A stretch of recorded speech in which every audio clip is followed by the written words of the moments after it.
Hello everyone and welcome back to the channel. This is Greg from Wint Audio Video Solutions coming to you with another great video. This one is showcasing a Pioneer SX-626 receiver, kind of a smaller one. I think it is rated at about 20-25 watts per channel, but it's still a cool little receiver. It's got a nice little amplifier circuit and it's well built, a heavy one. This one came into the shop with a symptom of one channel out. And when I first looked at it, I noticed that, depressing some of these tape monitor buttons and the filters and loudness, I could get it to kind of cut in and out. So I knew it needed a good servicing of those controls and switches. And so that's where I started. That actually took care of the one channel out problem and got it nice and stable. However, it also had a really low output on one of the channels in FM stereo. So I knew I had a little circuit problem to deal with, and I was able to troubleshoot it out to a couple capacitors, actually one capacitor that was completely open.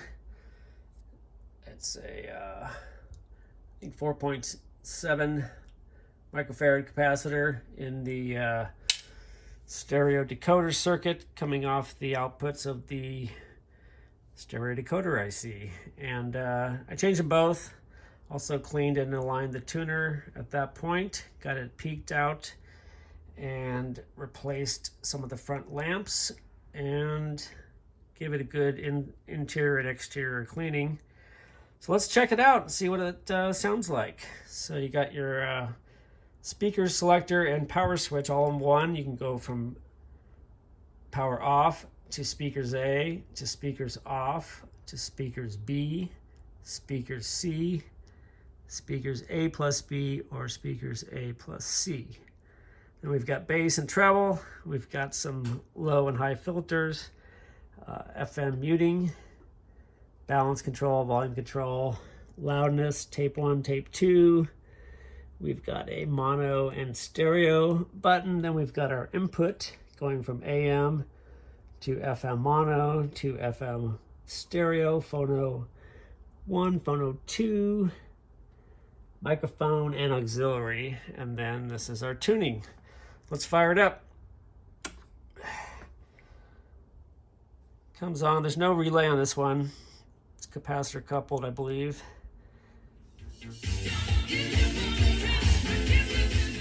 There's the radio.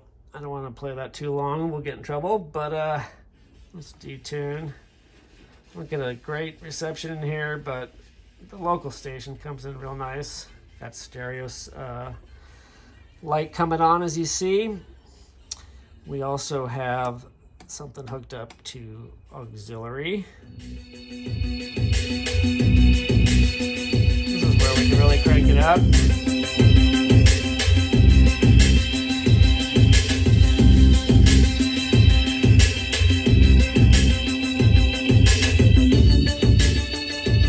Speaker, there's the right,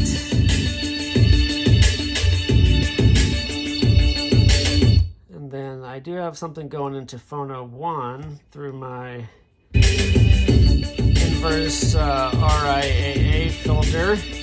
Basically the same source, but allows me to test the phono circuit. So you can see that's working nicely. And then of course back to FM.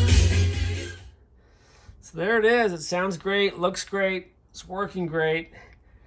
Let me spin it around here. I'll pause the video for a second and you can take a look at the back. Okay, here's the back of the unit. Starting over here on the right, you can see I've got a unswitched power. Oh, let's see if I can hold this out of the way. Unswitched power here and a switched power outlet here in case I want to plug something in that powers up with the receiver. I've got my antenna, AM and FM, 375 ohm connections there. There's the main power fuse. There is the built-in AM antenna. A couple speaker fuses right here and here. There's a DIN connector for tape 1. We've got our pre-out and main in jumpers. Tape 2. Got a 4-channel in. That's cool. Record 4-channel out. We've got tape monitor and tape record out, which is an output. We've got our auxiliary input where I'm running my audio source that you heard. We have, let me lower it down a little bit here. Phono 2 right here, it's empty. And then we got Phono 1 where I'm running another source. And then I've got my speaker pins kind of screwed into these funny little terminals that Pioneer like to use on a few of their models, which are kind of troublesome because a lot of people lose them, number one.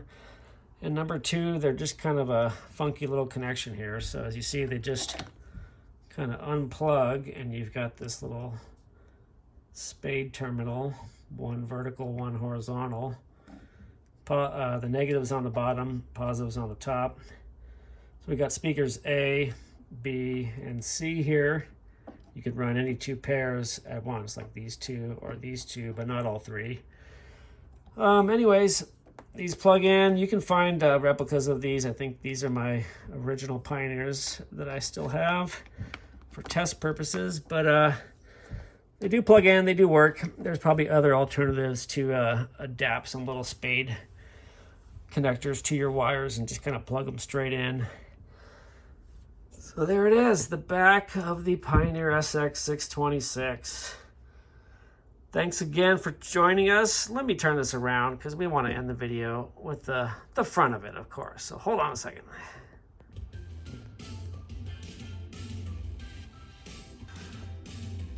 Okay, we're back. Here's the front one more time.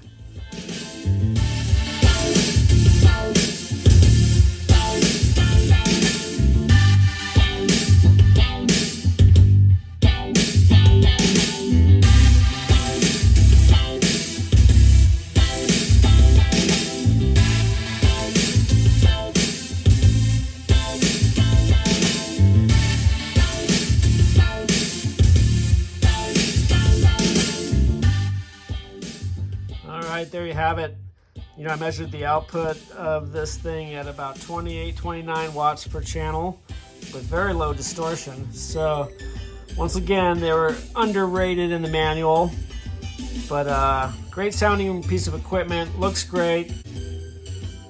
Call Wint Audio Video Solutions for all your home theater and vintage audio needs. Thanks for tuning in, folks. Leave a comment, give a like, subscribe if you'd like. We'll see you in the next one. Bye now.